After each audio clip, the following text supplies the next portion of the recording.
प्राणों से प्यारे विद्यार्थियों, साथियों, आज हम चर्चा करेंगे हांस जे मार्गेनथाउ के यथार्थवादी सिद्धांत की आलोचना। जैसा कि मैंने पिछले लेक्चर में आपको हांस जे मार्गेनथाउ या मार्गेनथाउवाद या यथार्थवाद के 6 सिद्धांत आपको समझाए थे। उन 6 सिद्धांतों में क्या कमियां हैं, मतलब हांस जे मार्गेनथाउ ने अंतर्राष्ट्रीय संबंधों, अंतर्राष्ट्रीय राजनीति, अंतर्राष्ट्रीय घटनाओं को समझने के लिए जो 6 सिद्धांत दिए थे, जो 6 सिद्धांत दिए थे, उन सिद्धांतों में क्या कोई कमियां हैं या फिर उन 6 सिद्धांतों के आधार पर समग्र रूप में, संपूर्ण रूप में, पूर्ण रूप में अंतर्राष्ट्रीय राजनीति को समझा जा सकता है। इस बात को आज हमें समझना है। इसलिए आज का लेक्चर बहुत ही महत्वपूर्ण है। क्या नाम है? मार्गेनथाउ, मतलब इसको आप हांस जे मार्गेनथाउ भी कह सकते हैं, मार्गेनथाउवाद भी कह सकते हैं, यथार्थवाद भी कह सकते हैं। हांस जे, पूरा नाम लिखेंगे हांस जे मार्गेनथाउ। तो मार्गेनथाउ के यथार्थवादी सिद्धांत की आलोचना की बात करेंगे आज हम। मैंने पिछले लेक्चर में आपको मार्गेनथाउ के राजनीतिक यथार्थवादी सिद्धांत के अंतर्गत 6 सिद्धांतों की चर्चा की थी कि भाई मार्गेनथाउ ने वास्तविक रूप में यथार्थवाद के 6 सिद्धांत दिए। उन 6 सिद्धांतों को ठीक से समझा है डायग्राम के माध्यम से। अब उन 6 सिद्धांतों में क्या कमियां हैं या जो है यथार्थवादी सिद्धांत में क्या कमियां हैं, क्या त्रुटियां हैं, इसकी आलोचना विद्वानों ने किस रूप में की है, इन बातों को मैं आपको समझाऊंगा। यहाँ 14 बिंदुओं के माध्यम से मैं एक एक कमी को आपको स्पष्ट रूप में समझाऊंगा। फिर चाहे किसी भी रूप में प्रतियोगिता परीक्षा में कैसा भी प्रश्न पूछा जाए, आपका आंसर गलत नहीं हो सकता। डियर स्टूडेंट्स, ये होगा लेक्चर नंबर 16 पार्ट नंबर 3। चूंकि लेक्चर नंबर 16 अर्थात अभी हम चर्चा करें मार्गेनथाउवाद की, हांस जे मार्गेनथाउ की, तो मार्गेनथाउवाद के ऊपर ही ये तीसरा लेक्चर है, तीसरा पार्ट है। लेक्चर नंबर 16 है लेकिन पार्ट इसका तीसरा है, अर्थात अभी हम मार्गेनथाउवाद की चर्चा ही कर रहे हैं, जिसमें हम मार्गेनथाउवाद की आलोचना समझाएंगे। तो सर्वप्रथम प्राणों से प्यारे विद्यार्थियों, प्रतिदिन जो एक लेक्चर मैं मेरे यूट्यूब चैनल पर अपलोड करता हूं, उसकी जानकारी, सूचना आपको प्राप्त हो सके, इसके लिए हमारे यूट्यूब चैनल को सब्सक्राइब अवश्य कीजिएगा। आशा करता हूँ आपने सब्सक्राइब कर दिया होगा। Thank you very much, thank you very much. Yes students, ध्यान दें, हम इसकी आलोचना समझाएं उससे पहले आपको 2-3 बातें ऐसी हैं जो ध्यान रखना निहायत जरूरी है। यदि अंतर्राष्ट्रीय राजनीति को समझना हो, अंतर्राष्ट्रीय घटनाओं को, संबंधों को यदि ठीक से आप समझना चाहते हैं, तो बेटा प्रारंभ में जो मैं बातें बता रहा हूँ ये ध्यान रखेंगे। क्या बेटा? सबसे पहले तो ध्यान रखना है कि अंतर्राष्ट्रीय राजनीति का जो हांस जे मार्गेनथाउ का यथार्थवादी सिद्धांत है, ये यथार्थवादी सिद्धांत शक्ति राजनीति की बात करता है। किसकी बात करता है बेटा? शक्ति राजनीति की।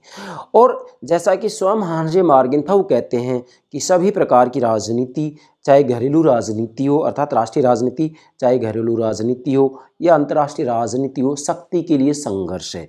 मतलब यथार्थवादी सिद्धांत ये कहता है कि राष्ट्र राज्यों के बीच में अपने राष्ट्रीय हितों को लेकर लगातार टकराव, मनमुटाव, मतभेद होता रहेगा और इस मतभेद की अभिव्यक्ति संघर्ष में होगी, संघर्ष का परिणाम युद्ध होगा। मतलब यथार्थवादी सिद्धांत शक्ति राजनीति की बात करता है। किसकी बात करता है बेटा? शक्ति राजनीति की। और यथार्थवादी सिद्धांत स्पष्ट रूप में कहता है कि युद्धों को पूर्ण रूप में कभी समाप्त नहीं किया जा सकता, जबकि यथार्थवादी सिद्धांत के ठीक विपरीत आदर्शवादी सिद्धांत ये कहता है कि युद्धों को समाप्त किया जा सकता है। बाकी मैंने आदर्शवाद, यथार्थवादी उपागमों के ऊपर अलग से कितने ही लेक्चर अपलोड कर दिए, वहाँ पर ये सारी बातें आप देख सकते हैं। मैं फिर कहना चाहता हूँ कि यदि आपको मुझे समझना है, मतलब अंतर्राष्ट्रीय राजनीति को समझना है, राजनीतिक ज्ञान को समझना है, तो मैं क्रमबद्ध रूप में जो लेक्चर अपलोड करता हूँ, आपको उसी रूप में उनको समझना चाहिए। यदि आपने ऊपर नीचे कर दिया तो आपको कतई नहीं समझ में आएगा। इसलिए मैं फिर से कह रहा हूँ कि व्यवस्थित क्रमबद्ध रूप में जो लेक्चर मैं अपलोड करता हूँ, उसी अनुरूप आप समझने का प्रयास कीजिएगा। आशा करता हूँ यहाँ तक ये बात स्पष्ट हो गई है। दूसरी बात और बताऊँगा, क्या? देखो, चूंकि हम अंतर्राष्ट्रीय राजनीति को समझ रहे हैं, अंतर्राष्ट्रीय संबंधों को समझ रहे हैं, अंतर्राष्ट्रीय घटनाओं को समझने का प्रयास कर रहे हैं, तो बेटा इसमें 5 बातें ऐसी हैं जो भी आपको ध्यान में रखना जरूरी। कौन कौन सी? अंतर्राष्ट्रीय राजनीति के अंतर्गत जो प्राथमिक अभिनेता होता है, इकाई होता है, कार्यकर्ता होता है, बेटा कौन होता है? राष्ट्र राज्य होता है। अंतर्राष्ट्रीय राजनीति का लक्ष्य क्या होता है? राष्ट्रहित होता है। सभी राष्ट्र राज्य अपने राष्ट्रीय हितों की रक्षा का प्रयास करेंगे।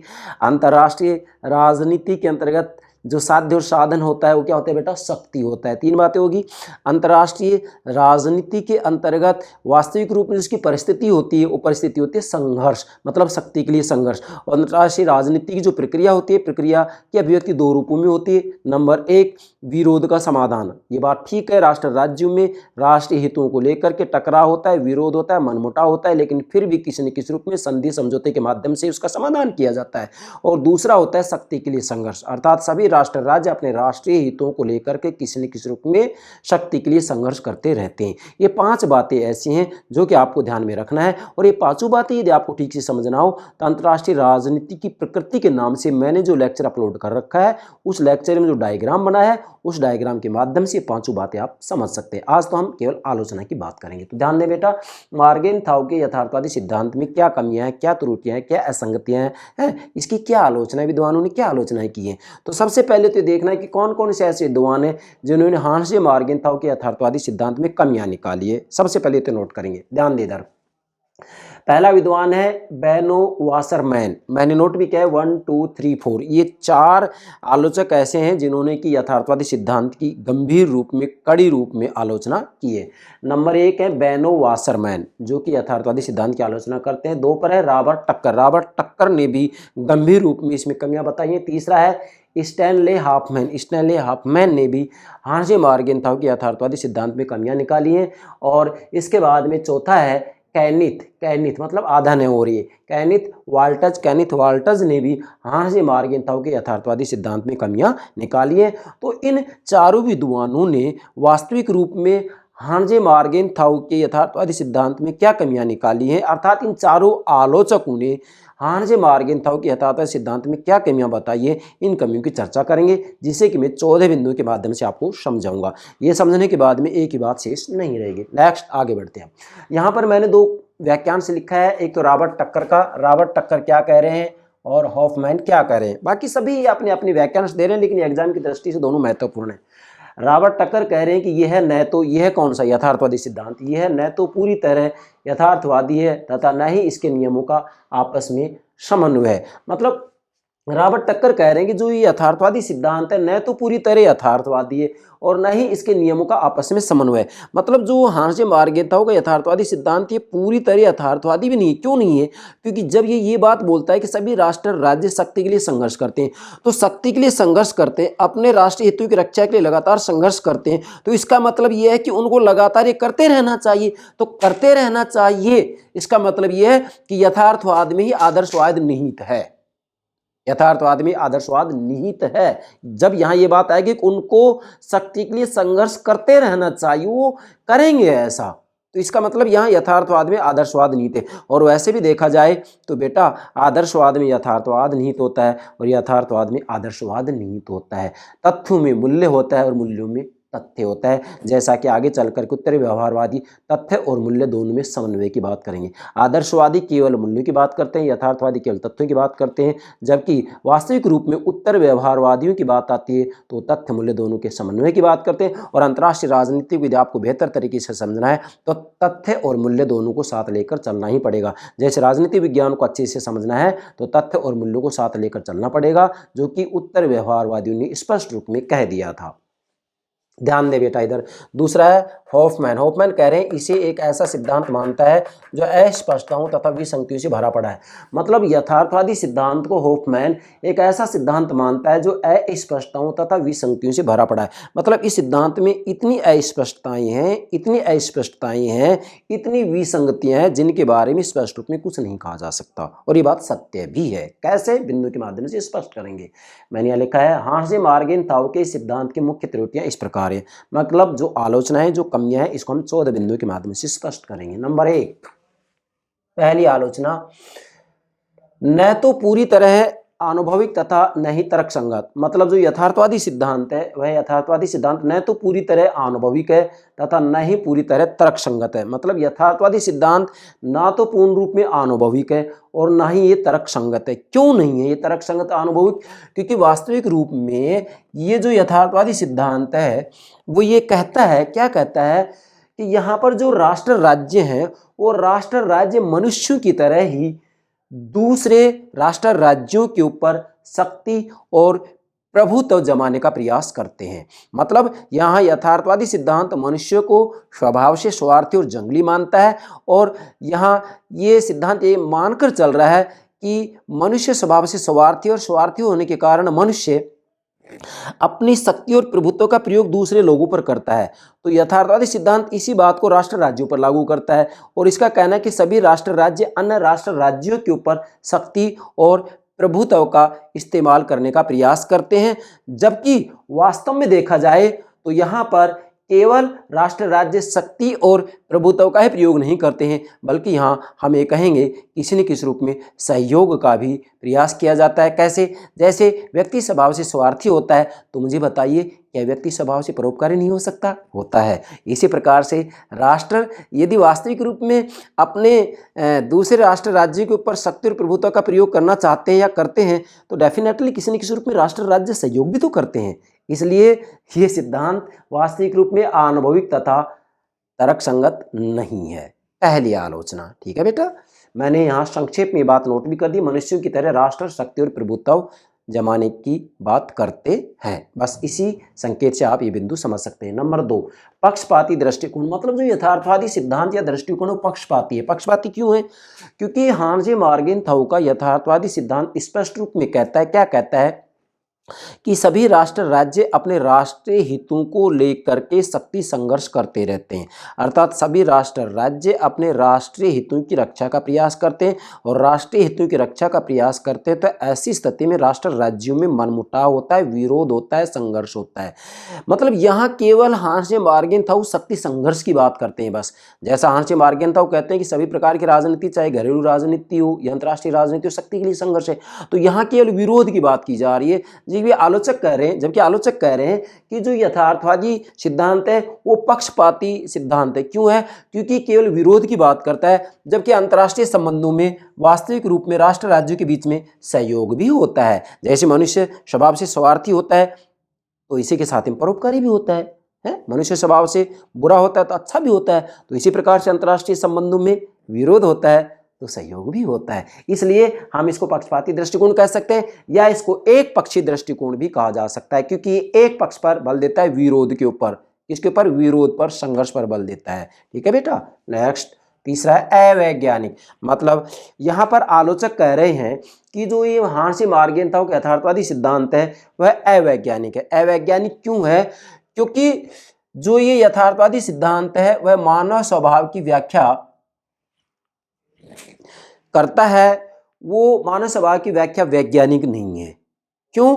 क्योंकि ये यथार्थवादी सिद्धांत ये मानकर चलता है कि मनुष्य स्वभाव से स्वार्थी और जंगली होता है, और जो ये मानव स्वभाव से स्वार्थी और जंगली होता है ये बात हानजे मार्गेनथाउ ने हॉब्स और मैकियावली से ग्रहण की है। हॉब्स और मैकियावली पर आधारित है या हॉब्स और मैकियावली से ग्रहण की है, क्योंकि मैकियावली भी मनुष्य को स्वभाव से स्वार्थी, जंगली, धूर्त, धोखेबाज, छली कपटी मानते हैं और हॉब्स ही मनुष्य को स्वभाव से स्वार्थी और हृदयहीन मानते हैं। हॉब्स ने अपनी पुस्तक लेवियाथन में इसका जिक्र किया है और मैकियावली ने अपनी पुस्तक द प्रिंस में इसका जिक्र किया है। ठीक है बेटा। मैकियावली जो कि आधुनिक राजनीतिक चिंतन के जनक कहलाते हैं और टॉमस हॉब्स जो कि एक समझौतावादी विचारक है जिन्होंने राज्य की उत्पत्ति के बारे में सामाजिक समझौता सिद्धांत दिया है। मैंने हॉब्स और मैकियावली के ऊपर लेक्चर अपलोड कर दिए हैं, प्लेलिस्ट में देख सकते हैं, पश्चिमी राजनीतिक चिंतन के अंतर्गत। तो वास्तव में इन्होंने मानव स्वभाव की जो व्याख्या की है यथार्थवादियों ने, वो मानव स्वभाव की व्याख्या वैज्ञानिक नहीं है, क्योंकि इन्होंने हॉब्स और मैकियावली से ग्रहण किया कि व्यक्ति स्वभाव से स्वार्थी होता है। लेकिन हम यही कह सकते हैं कि व्यक्ति स्वभाव से केवल स्वार्थी नहीं होता है बल्कि परोपकारी भी होता है। व्यक्ति के स्वभाव में यदि राक्षसी प्रवृत्तियां पाई जाती हैं तो दैवी प्रवृत्तियां ही पाई जाती हैं। निश्चित बात है। मतलब व्यक्ति के स्वभाव में दोनों पक्ष होते हैं, दोनों तत्व होते हैं। जबकि यहाँ पर यथार्थवादी सिद्धांत मानव स्वभाव का जो अध्ययन कर रहा है वह भी वास्तविक रूप में एक पक्षीय कर रहा है, इसलिए यह एक अवैज्ञानिक सिद्धांत। एक पक्षीय क्यों? क्योंकि मानव के स्वभाव को केवल स्वार्थी मानता है, जबकि मानव स्वभाव से परोपकारी भी होता है। ये मानव स्वभाव को केवल बुरा मानता है, जबकि मानव स्वभाव से अच्छा भी होता है। जैसे मैं दूसरे रूप में कहना चाहूँगा कि ये मानव स्वभाव में केवल जो है राक्षसीय अवगुणों की बात करता है, राक्षसी प्रवृत्तियों की बात करता है, जबकि मनुष्य में देवताओं जैसे गुण भी पाए जाते हैं। मतलब हमें ये सीखना है कि मानव स्वभाव से अच्छा भी होता है और बुरा भी होता है, जबकि ये केवल मानव के स्वभाव को स्वार्थी और जंगली मानता है, जो कि स्वीकार करने योग्य नहीं है। नेक्स्ट, शक्ति एकलवाद, चौथी आलोचना है, नोट करें, शक्ति एकलवाद। मतलब यहाँ पर जो हांस मार्गेनथाउ का यथार्थवादी सिद्धांत है वह शक्ति के रूप में परिभाषित हित, इसके आधार पर अंतर्राष्ट्रीय संबंधों को समझने का प्रयास करता है। मतलब यहाँ इसने स्पष्ट रूप में कह दिया कि शक्ति के रूप में परिभाषित हित, मतलब सभी जो राष्ट्र राज्य हैं अर्थात अंतर्राष्ट्रीय राजनीति का जो अभिनेता होता है वो राष्ट्र राज्य होता है, देश होते हैं। तो राष्ट्र राज्य अपने राष्ट्रीय हित की रक्षा का प्रयास करेंगे और राष्ट्रीय हित की रक्षा का प्रयास करेंगे तो फिर शक्ति के रूप में इसे परिभाषित किया जाएगा। मतलब सभी राष्ट्र राज्य अपने राष्ट्रीय हितों की रक्षा के लिए लगातार शक्ति वृद्धि का प्रयास करेंगे। तो ऐसी स्थिति में शक्ति के रूप में परिभाषित हित की ही ये बात करता है। मतलब यहाँ एक केवल सभी राष्ट्र राज्य अपने हितों की रक्षा के लिए शक्ति का प्रयोग करेंगे, शक्ति की वृद्धि करेंगे। तो ऐसी स्थिति में ये केवल शक्ति के रूप में परिभाषित हित की बात करता है, जो कि वास्तविक रूप में शक्ति एकलवाद है। अर्थात यहाँ केवल शक्ति की बात की जा रही है, जबकि वास्तविक रूप में देखा जाए तो शक्ति के साथ साथ सहयोग भी किसी न किसी रूप में दिखाई देता है। इसलिए आलोचक कह रहे हैं कि यथार्थवादी सिद्धांत केवल शक्ति के तत्व की बात करता है, जबकि अंतर्राष्ट्रीय राजनीति को समझना है तो शक्ति के तत्व के अलावा अन्य तत्वों को भी समझना अति आवश्यक है। क्या बेटा? अन्य तत्वों को भी समझना अति आवश्यक है। नेक्स्ट, पांचवा, राष्ट्रीय शक्ति तथा राष्ट्रीय हित के मूल्यांकन में कठिनाई।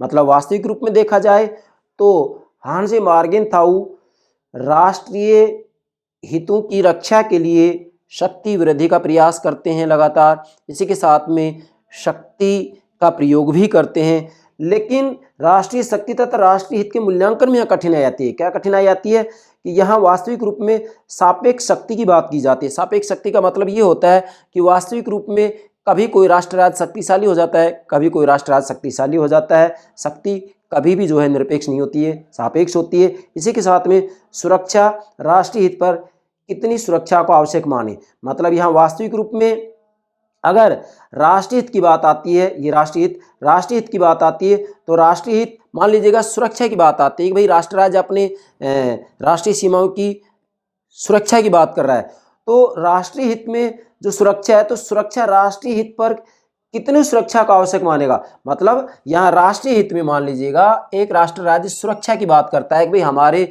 देश की सीमाएं सुरक्षित रहें, तो जो सुरक्षा है उस सुरक्षा में भी राष्ट्र हित पर कितनी सुरक्षा का आवश्यक मानता है वो देश, तो इसके ऊपर भी मतभेद बना रहता है। कोई कम सुरक्षा को महत्व देता है, कोई ज़्यादा सुरक्षा को महत्व देता है। तो डेफिनेटली राष्ट्रीय हित का मूल्यांकन करने में कठिनाई है। और राष्ट्रीय शक्ति, ये राष्ट्रीय शक्ति है तो शक्ति का भी ठीक से जो है मूल्यांकन नहीं किया जा सकता। क्यों? क्योंकि शक्ति हमेशा बेटा क्या होती है? सापेक्ष होती है, निरपेक्ष नहीं होती। क्योंकि समय और परिस्थिति के हिसाब से शक्ति में वृद्धि होती रहती है, कमी होती रहती है। कोई भी मनुष्य आज शक्तिशाली तो कोई जरूरी नहीं है कि हमेशा के लिए शक्तिशाली बने रहेगा। कोई भी राष्ट्र राज्य आज शक्तिशाली है तो ये कोई जरूरी नहीं है कि हमेशा वो शक्तिशाली बने रहेगा। इसलिए जो शक्ति होती है बेटा, वो शक्ति हमेशा क्या होती है? सापेक्ष होती है, निरपेक्ष नहीं होती है। अंतर्राष्ट्रीय राजनीति के अध्येता को ये बात ठीक से समझ लेनी चाहिए कि शक्ति हमेशा सापेक्ष होती है, निरपेक्ष नहीं होती है, नहीं होती है, नहीं होती है। कोई भी राष्ट्र राज्य यदि ये मान बैठे कि आज मैं शक्तिशाली और हमेशा शक्तिशाली बना रहूंगा तो वह उसकी बहुत बड़ी भूल होगी। नेक्स्ट, छठा है युद्ध का एवं विस्तारवाद का समर्थन। मतलब यहाँ यथार्थवादी सिद्धांत युद्ध का एवं विस्तारवाद का समर्थन करता है। क्यों करता है? क्योंकि वास्तविक रूप में यथार्थवादी सिद्धांत कहता है, क्या कहता है कि साधारण मानव की तरह राष्ट्र भी शक्ति के लिए संघर्ष, युद्ध को न्याय संगत मानते हैं। मतलब यथार्थवादी सिद्धांत ये कह रहा है कि मनुष्य स्वभाव से स्वार्थी और जंगली होता है, तो जैसे साधारण मानव की तरह राष्ट्र भी शक्ति के लिए संघर्ष और युद्ध को न्याय संगत मानते। क्यों मानते हैं? क्योंकि सभी मनुष्य दूसरे मनुष्यों के ऊपर अपनी शक्ति स्थापित करना चाहते हैं। एक मनुष्य दूसरे मनुष्य से अपनी बात मनवाना चाहता है, एक मनुष्य दूसरे मनुष्य के व्यवहार को नियंत्रित करना चाहता है। ठीक इसी प्रकार से सभी राष्ट्र राज्य दूसरे राष्ट्र राज्यों की या एक राष्ट्र राज्य दूसरे राष्ट्र राज्य के व्यवहार को नियंत्रण में लाने का प्रयास करता है। जब ऐसा करता है तो निश्चित रूप में लगातार शक्ति के लिए संघर्ष होगा और शक्ति के लिए संघर्ष होगा तो ऐसी स्थिति में फिर यहाँ पर जो है युद्ध को न्याय संगत माना जाएगा, और युद्ध को यदि न्याय संगत माना जाएगा तो आलोचकों का कहना है कि युद्ध कभी भी न्याय संगत नहीं हो सकता। नेक्स्ट 7वां है नैतिकता की उपेक्षा। यथार्थवादी सिद्धांत ने नैतिकता की पूर्ण रूप में उपेक्षा की है। इनका कहना है कि वास्तविक रूप में कोई भी राष्ट्र नीतियों का आधार नैतिकता को नहीं बना सकता। मतलब यथार्थवादी सिद्धांत कहता है कि कोई भी राष्ट्र अपनी नीतियों का जब निर्माण करता है तो नैतिकता को उसका आधार नहीं बना सकता। लेकिन आलोचकों का कहना है कि किसी न किसी रूप में नीतियां जब बनाई जाती हैं, निर्णय जब लिए जाते हैं तो किसी न किसी रूप में वहां पर नैतिकता का इस्तेमाल किया ही जाता है। अगली बात है 8वां, राष्ट्रीय हित को नैतिकता से श्रेष्ठ बतलाना गलत है। यथार्थवादी सिद्धांत राष्ट्रीय हित को नैतिकता से श्रेष्ठ मानता है। मतलब यथार्थवादी सिद्धांत का कहना यह है कि सभी राष्ट्र राज्य अपने राष्ट्रीय हितों को प्राथमिकता देते हैं। क्यों? क्योंकि अंतर्राष्ट्रीय राजनीति का जो लक्ष्य होता है बेटा वो क्या होता है? राष्ट्रहित होता है, राष्ट्रीय हित होता है। तो राष्ट्रीय हितों की रक्षा के लिए सभी राष्ट्र राज्य नैतिक अनैतिक किसी भी साधन का प्रयोग करने के लिए स्वतंत्र हैं, क्योंकि सभी राष्ट्र राज्य संप्रभु हैं और संप्रभु होने के कारण उनको नियंत्रित करने वाली कोई भी विश्व व्यवस्था नहीं है, कोई भी विश्व में ऐसी शक्ति नहीं है जो कि राष्ट्र राज्यों को नियंत्रित कर सके। इसलिए राष्ट्रीय हित को नैतिकता से श्रेष्ठ बतलाना बिल्कुल गलत है, क्योंकि राष्ट्रहित नैतिकता से श्रेष्ठ नहीं हो सकता। अतः अंत में मैं कहूंगा हांस जे मार्गेंथाउ स्वयं कहते हैं कि गैर नैतिकता के समर्थन में अनैतिकता शामिल है। मतलब इन्होंने गैर नैतिकता के समर्थन में अनैतिकता को शामिल किया है। मतलब इनका कहना है कि गैर नैतिकता क्या? गैर नैतिकता वास्तविक रूप में जो है राष्ट्रीय क्या?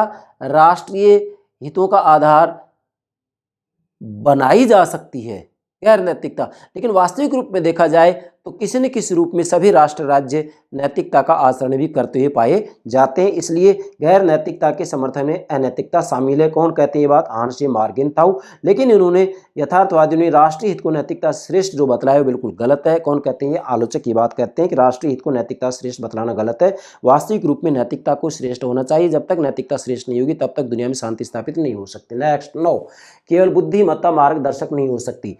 यथार्थवादी स्पष्ट रूप में कहते हैं, मतलब हांस जे मार्गेंथाउ स्पष्ट रूप में कहते हैं कि जब विदेश नीति का निर्माण किया जाता है या जब नीति निर्माण की बारी आती है, मतलब विदेश नीति फॉरेन पॉलिसी, कोई भी राष्ट्र राज्य जब नीति बनाता है, विदेश नीति तय करता है, तो वास्तविक रूप में उसके अंतर्गत यथार्थवादी सिद्धांत ये कहता है कि वहाँ केवल बुद्धि का प्रयोग किया जाए, भावनाओं में नहीं बहा जाए, बुद्धि का प्रयोग किया जाए। और बुद्धि का प्रयोग किया जाएगा तो केवल अपने राष्ट्र हित की बात की जाएगी, राष्ट्रहित की बात की जाएगी। राष्ट्रीय हितों से किसी भी रूप में कोई भी राष्ट्र समझौता नहीं कर सकता।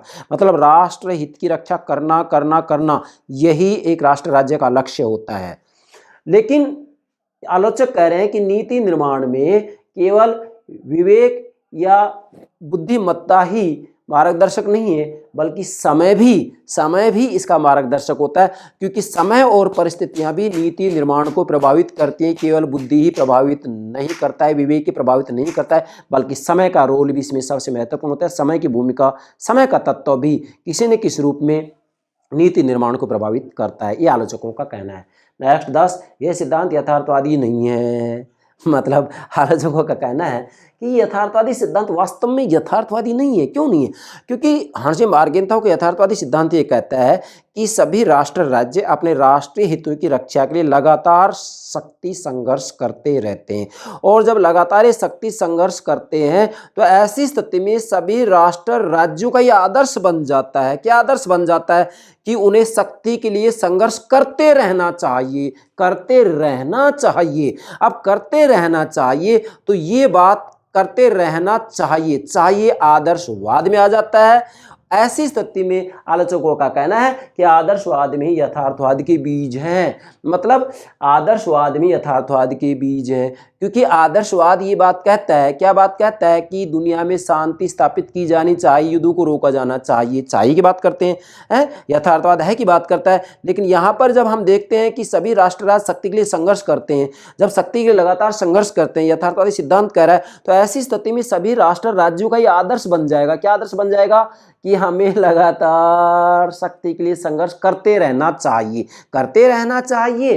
तो आदर्शवाद में यथार्थवाद के बीज मौजूद हैं, इसलिए यह सिद्धांत यथार्थवादी नहीं है। मैंने वैसे आपको पहले ही बता दिया है कि कोई भी सिद्धांत पूर्ण रूप में ना तो आदर्शवादी होता है ना यथार्थवादी होता है। यथार्थवाद में आदर्शवाद होता है, आदर्शवाद में यथार्थवाद होता है। इन दोनों का समन्वय उत्तर व्यवहारवादी सिद्धांत के अंतर्गत सम्मिलित हो जाता है, जहाँ पर कि तत्व और मूल्य दोनों की बात की जाती है। यहाँ देखें तो आदर्शवाद मूल्यों की बात करता है, यथार्थवाद तथ्यों की बात करता है। लेकिन ये बात स्पष्ट है कि मूल्यों में ही तथ्य निहित होते और तथ्यों में ही मूल्य निहित होते हैं, बशर्ते कि राजनीति विज्ञान का विद्यार्थी इसे ठीक से समझने का प्रयास करे। 11 विश्व के प्रति अवास्तविक विचार।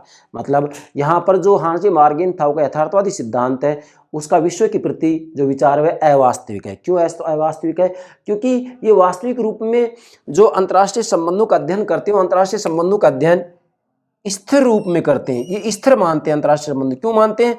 क्योंकि ये केवल शक्ति संबंधों की बात करते हैं कि सभी राष्ट्र राज्यों के बीच में शक्ति के लिए संघर्ष होता है, जबकि ये बात बिल्कुल गलत है। ठीक है, शक्ति के लिए संघर्ष होता है, लेकिन सभी राष्ट्र राज्य मधुर संबंध स्थापित करने का प्रयास करते हैं और राष्ट्र राज्यों के बीच में समय समय पर संधि समझौते भी होते रहते हैं। सभी राष्ट्र राज्य एक दूसरे का किसी न किसी रूप में सहयोग भी करते हैं। इसलिए विश्व के प्रति यथार्थवादी सिद्धांत का जो विचार है वह अवास्तविक है। क्या है बेटा? अवास्तविक। 12 मार्गेनथाउ की शक्ति की अवधारणा की आलोचना। मतलब यहाँ पर आलोचकों ने हार्जी मार्गेनथाउ की शक्ति की जो अवधारणा है, पावर की जो अवधारणा है, पावर जो कॉन्सेप्ट है, उसकी भी आलोचना की है। क्यों की है? क्योंकि वास्तविक रूप में यहाँ शक्ति का अर्थ ये माना जाता है क्या कि दूसरों के मस्तिष्कों तथा कार्यों का नियंत्रण। मतलब यहाँ शक्ति का ये अर्थ माना जाता है, क्या अर्थ माना जाता है कि दूसरों के मस्तिष्कों तथा कार्यों का नियंत्रण करना ही शक्ति है। लेकिन दूसरों के मस्तिष्कों तथा कार्यों को नियंत्रित करना ही शक्ति की पूर्ण व्याख्या नहीं है। शक्ति की इस व्याख्या को हम अपर्याप्त तथा अस्पष्ट मानते हैं। कौन कहते हैं बात? आलोचक। आलोचक कह रहे हैं कि शक्ति का जो ये अर्थ है वह अर्थ अपर्याप्त एवं अस्पष्ट है। क्यों? क्योंकि दूसरों के मस्तिष्कों तथा कार्यों को आप किस रूप में नियंत्रित कर पा रहे, कितनी मात्रा में नियंत्रित कर पा रहे, किन साधनों के माध्यम से नियंत्रित कर पा रहे, इसके बारे में स्पष्ट रूप में इन्होंने कुछ नहीं कहा है। इसलिए यहाँ मार्गेनथाउ की शक्ति की जो अवधारणा है वह शक्ति की अवधारणा अपर्याप्त एवं अस्पष्ट है। मतलब इसका जो अर्थ बताया गया है वह अर्थ अपने आप में अस्पष्ट और अपर्याप्त है। क्या अर्थ बताया इन्होंने? दूसरों के मस्तिष्कों तथा कार्यों का नियंत्रण। अगर हम व्यक्तिगत स्तर पर बात करते हैं तो वहां पर भी शक्ति का ये अर्थ बताया जाता है कि एक व्यक्ति दूसरे व्यक्ति के मस्तिष्क को किस रूप में नियंत्रित कर पा रहा है, या एक व्यक्ति दूसरे व्यक्ति के व्यवहार किस रूप में नियंत्रित कर पा रहा है। या इसको हम अंतर्राष्ट्रीय राजनीति पर लागू करें तो एक राष्ट्र राज्य दूसरे राष्ट्र राज्य के व्यवहार को किस रूप में नियंत्रित कर पा रहा है, ये इसका अर्थ लिया जाता है। लेकिन केवल इस अर्थ के आधार पर वास्तविक रूप में शक्ति की अवधारणा को व्यापक रूप में नहीं समझा जा सकता। इसलिए आलोचकों ने कहा है कि शक्ति का जो ये अर्थ है वह अपने आप में अस्पष्ट और अपर्याप्त है। मतलब ये पर्याप्त नहीं है, स्पष्ट नहीं है। नेक्स्ट 13वीं आलोचना है विचारों में असंगति। ध्यान दे बेटा, मतलब यहाँ यथार्थवादी सिद्धांत के जो विचार है उन विचारों में भी संगति नहीं है, असंगति है। असंगति क्यों है?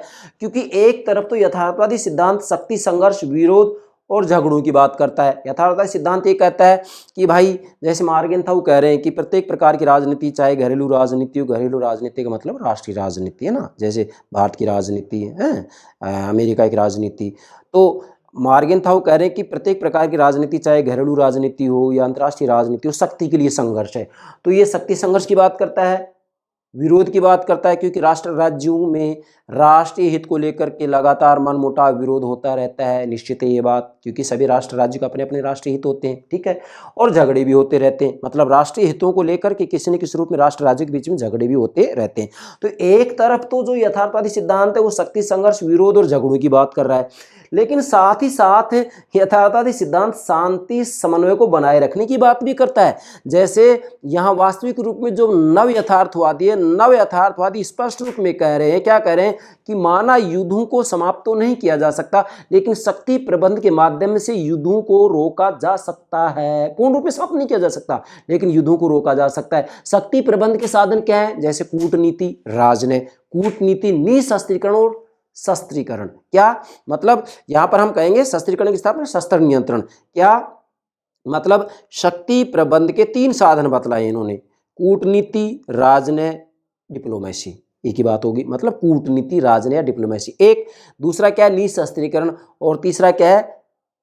शस्त्र नियंत्रण। शस्त्रीकरण बोलेंगे तो शस्त्रों में बढ़ावा होगा, तो हम यहाँ कहेंगे इसको शस्त्र नियंत्रण, मतलब शस्त्रों को नियंत्रण बनाना है। हालांकि आज हम देखते हैं तो लगातार शस्त्रीकरण हो रहा है, शस्त्र नियंत्रण नहीं हो पा रहा है, निःशस्त्रीकरण की व्यवस्था भी नहीं हो पा रही है। तो ऐसी स्थिति में हम ये कहेंगे कि डेफिनेटली शक्ति के संघर्ष हो रहा है। लेकिन फिर भी ये भाई एक तरफ तो कह रहे हैं कि शक्ति संघर्ष, विरोध और झगड़े अंतर्राष्ट्रीय राजनीति में राष्ट्र राज्यों के बीच में होते रहते हैं, एक तरफ तो ये कह रहे हैं, लेकिन दूसरी तरफ ये भी कह रहे हैं कि साथ ही शांति और समन्वय को बनाए रखने की बात भी करते हैं।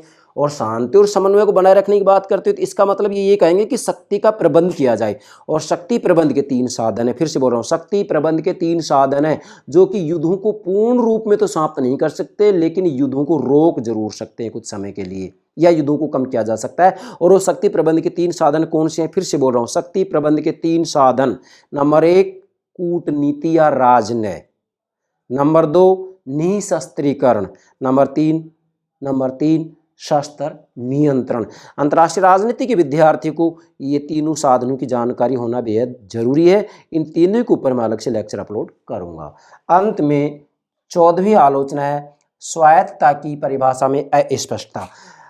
हार्ने मार्गेनथाउ का यथार्थवादी सिद्धांत राजनीति की, अंतर्राष्ट्रीय राजनीति की स्वायत्तता की बात करता है। अर्थात यहाँ इनका कहना यह है कि जिस प्रकार से आर्थिक क्षेत्र में, सैनिक क्षेत्र में, धार्मिक क्षेत्र में स्वायत्तता होती है, वैसे ही राजनीतिक क्षेत्र में भी स्वायत्तता होती है। इसलिए अंतर्राष्ट्रीय राजनीति अपने आप में स्वायत्त है। लेकिन आलोचकों का कहना है कि वास्तविक रूप में अंतर्राष्ट्रीय राजनीति की जो स्वायत्तता की परिभाषा वो स्पष्ट नहीं है। क्यों नहीं है? क्योंकि दूसरी तरफ ये स्वयं कह देते हैं, क्या कह देते हैं कि राजनीतिक यथार्थवाद का व्यक्तित्व पूर्ण रूप में उभरकर सामने तभी आएगा जबकि राजनीतिक व्यक्तित्व, आर्थिक व्यक्तित्व, धार्मिक व्यक्तित्व, सांस्कृतिक व्यक्तित्व में समन्वय हो। और जब इनमें समन्वय होगा तो अंतर्राष्ट्रीय राजनीति या राजनीति पूर्ण रूप में कभी भी स्वायत्त नहीं हो सकती। इसलिए यहाँ पर आज भी जो स्वायत्तता की परिभाषा है वह आज भी स्पष्ट नहीं है,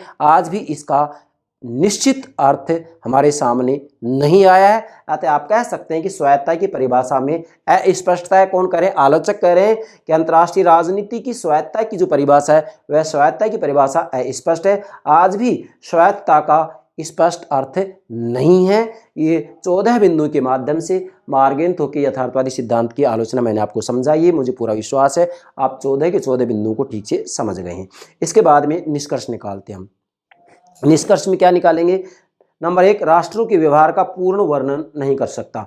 मतलब देखो, वैसे देखा जाए तो ठीक है, यथार्थवादी सिद्धांत में कितनी ही कमियां हैं, लेकिन फिर भी अंत में ये बात आपको ध्यान में रखनी है कि यथार्थवादी सिद्धांत के माध्यम से राष्ट्रों के व्यवहार का पूर्ण वर्णन नहीं किया जा सकता। मतलब राष्ट्र राज्यों के व्यवहार को, अंतर्राष्ट्रीय संबंधों को इस सिद्धांत के आधार पर पूर्ण रूप में नहीं समझा जा सकता। दूसरा, अंतर्राष्ट्रीय राजनीति के कुछ तत्वों की आंशिक व्याख्या करता है। मतलब जो यथार्थवादी सिद्धांत है वह अंतर्राष्ट्रीय राजनीति के कुछ तत्वों की आंशिक व्याख्या करता है। अंतर्राष्ट्रीय राजनीति के कुछ अंशों को इस सिद्धांत के माध्यम से समझा जा सकता है। ये बात तो सत्य है क्या कि राष्ट्र राज्य अपने अपने राष्ट्रीय हित की रक्षा का प्रयास करते रहेंगे निश्चित। तो इस बात को तो समझ सकते हैं इस सिद्धांत से। नेक्स्ट, डॉक्टर महेंद्र कुमार कहते हैं, इनकी पुस्तक है अंतर्राष्ट्रीय राजनीति सिद्धांत एवं व्यवहार। डॉक्टर महेंद्र कुमार, पूरा नाम है डॉक्टर महेंद्र कुमार। ये कह रहे हैं कि यह सिद्धांत, कौन सा सिद्धांत? यथार्थवादी सिद्धांत। यह सिद्धांत अंतर्राष्ट्रीय राजनीति का सिद्धांत बनाने में असफल है। मतलब महेंद्र कुमार का कहना है कि हार्ने मार्गेनथाउ का जो यथार्थवादी सिद्धांत है वह यथार्थवादी सिद्धांत अंतर्राष्ट्रीय राजनीति का सिद्धांत बनाने में असफल है। मतलब इस सिद्धांत के आधार पर अंतर्राष्ट्रीय राजनीति को पूर्ण रूप में, समग्र रूप में नहीं समझा जा सकता, अंतर्राष्ट्रीय संबंधों को समग्र रूप में नहीं समझा जा सकता, अंतर्राष्ट्रीय घटनाओं की पूर्ण रूप में व्याख्या नहीं की जा सकती, अंतर्राष्ट्रीय घटनाओं को पूर्ण रूप में नहीं समझा जा सकता। ये डॉक्टर महेंद्र कुमार का कहना है।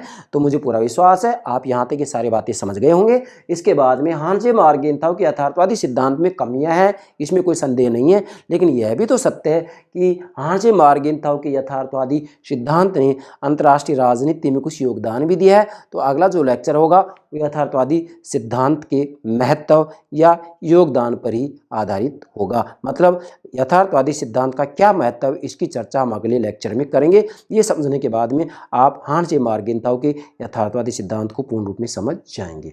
लास्ट मैंने यहाँ आपके लिए डायग्राम बनाया, यहाँ पर आप नोट करेंगे हांसे मार्गेंथाव के यथार्थवादी सिद्धांत की आलोचना, इस तरीके से नोट करेंगे आलोचना। और आलोचना नोट करने के बाद में ये बिंदु बनाएंगे, बिंदु नंबर 1 2 3 4 5 6 7 8 9 10 11 12 13 14, मतलब ये जो 14 के 14 बिंदु हैं, इन बिंदु के यहाँ पर आप नाम नोट करेंगे जो भी बिंदु है। जैसे मान लीजिएगा पहला बिंदु होगा ये, न तो पूरी तरह आनुभविक तथा नहीं तर्कसंगत, नंबर 1 पर नोट करेंगे। फिर यहाँ आ गया नंबर 14, 14 पर नोट करेंगे स्वायत्तता की परिभाषा में अस्पष्टता। इस तरीके से 14 के 14 बिंदु नोट करेंगे, ये आपका फर्स्ट क्लास डायग्राम बन जाएगा। इसके बाद में इन सबको बार बार दोहराने की आपको कोई आवश्यकता नहीं होगी। आप जब नोट्स बनाए तो नोट्स बनाते समय इस प्रकार से डायग्राम बनाएं और इस डायग्राम के माध्यम से आप हांसे मार्गेंथाव के यथार्थवादी सिद्धांत की आलोचनाओं को कंठस्थ याद कर सकते हैं। फिर चाहे कोई भी प्रतियोगिता परीक्षा क्यों ना हो, उसमें आपको किसी भी रूप में कहीं कोई परेशानी नहीं आएगी। तो मुझे पूरा विश्वास है आप हांसे मार्गेंथाव के यथार्थवादी सिद्धांत में क्या कमियाँ हैं इनको ठीक से समझ गए होंगे। यस बेटा, okay, thank you very much, thank you very much.